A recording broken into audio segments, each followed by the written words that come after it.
Selamat sore sahabat rumah GWF. Kali ini menunjukkan pukul 5 nih sahabat rumah GWF 5 sore. Kali ini saya akan berbagi tips tentang penanaman rumput odot.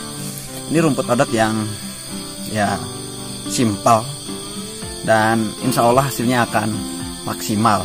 Lahan yang saya gunakan untuk penanaman rumput odot ini masih disekelilingi dengan pohon-pohon tuh. Masih banyak lah. Artinya ya ini memang tempatnya rimbun. Jadi tidak terbuka yang pernah saya liput ataupun yang sering saya liput di rumput odot punya saya yang di samping kandang, yang di dekat kandang. Dan ini juga saya tuh perluasan rumput odot. Ini kurang lebih sekitar sampai ke sana tuh kan. Ini 14 are ya. Sebelumnya saya 12 are, berarti ya total itu 1/4 hektar berarti ya, nggak nyampe setengah hektar ya. Saya ini akan berbagi tentang penanaman rumput odot. Dan ini bibit rumput odot. Saya tuh kalau menanam nggak panjang-panjang, ini paling ya segini tuh 10 cm paling ya, lebih baiknya 12 cm lah. 12 cm itu udah cukup tuh sahabat rumah GWF untuk menanam rumput odot. Saya kan kalau jual kadang ada yang 20 cm, mungkin ada yang 25 cm, dan sebenarnya itu bisa dipotong jadi dua. Nah, tapi kalau misalkan ditanam jadi satu juga, satu batang 20 cm gak masalah. Tapi saya itu lebih menghemat. Jadi penanaman rumput odot cuman hanya sekedar ya panjangnya seperti ini. Panjangnya seperti ini nih. Dan ini adalah cara yang simple. Ini kan, nanam rumput odot itu gampang banget.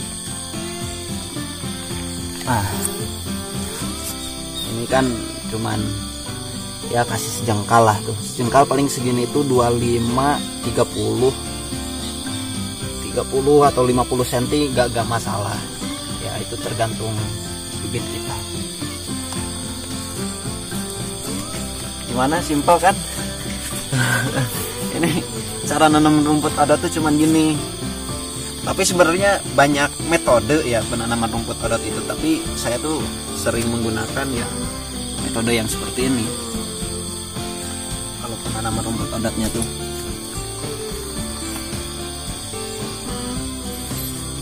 dan perlu diketahui, jadi selagi musim hujan itu waktu yang tepat untuk menanam rumput.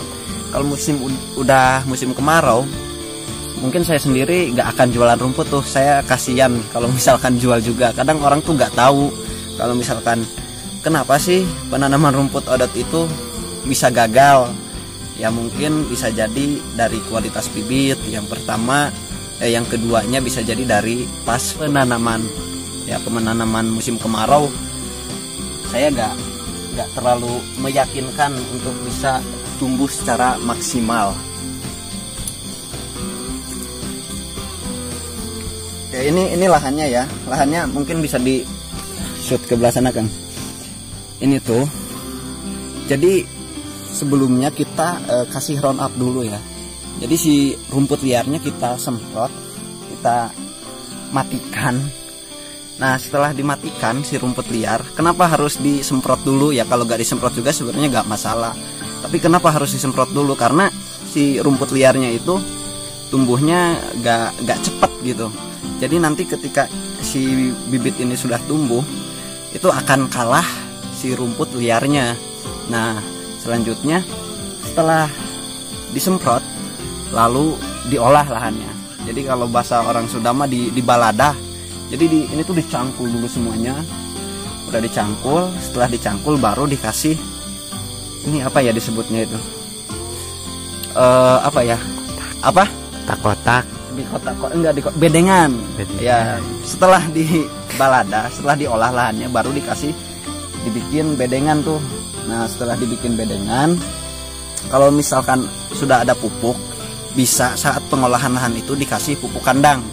Itu akan lebih maksimal. Tapi saya metodenya agak pakai seperti itu. Ini belum saya kasih pupuk. Nanti rencana setelah pemanenan pertama ataupun kedua baru saya kasih pupuk. Ya mungkin bisa lebih dekat.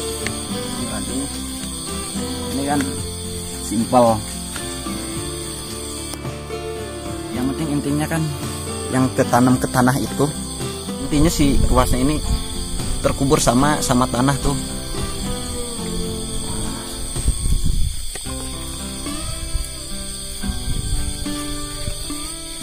Ini Kang lihat 1, 2.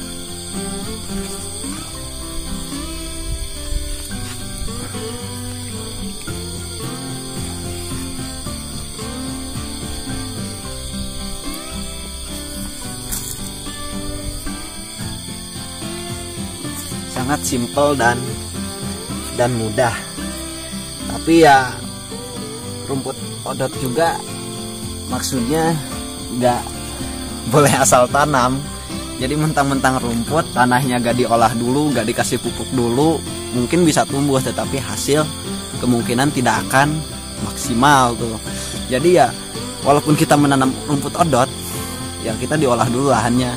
Kalau misalkan ingin maksimal, terus dikasih pupuk, tadi itu disemprot dulu, diolah lahannya, terus setelah diolah dikasih parit ataupun pupuk, nah baru ditanam. Dan bibitnya juga memang harus bagus bibitnya, yang memenuhi standar lah. Bibitnya tuh harus memenuhi standar bibit.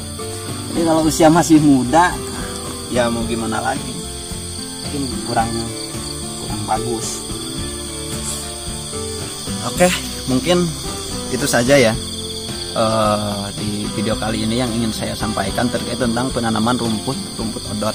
Dan ini baru kemarin tuh, saya lihat Kang, itu tuh baru kemarin. Nah ini jangan, nah ini baru kemarin. Ini si tunas-tunasnya udah muncul tuh, si apa namanya ya, bakal tanda-tanda kehidupan. Nah ini tanda-tanda kehidupannya udah kelihatan sampai ke sana. Oke sahabat rumah GWF, mudah-mudahan video ini bisa bermanfaat bagi sahabat rumah GWF yang ingin menanam rumput odot ataupun ingin beli bibit rumput odot. Stok saya itu masih banyak banget. Stok banyak itu sekitar ya 40-50 ribu batang itu masih ada stok bibit saya. Silahkan kalau misalkan ingin menanam rumput odot bisa hubungi saya. Oke, terima kasih. Salam sukses untuk kita semuanya.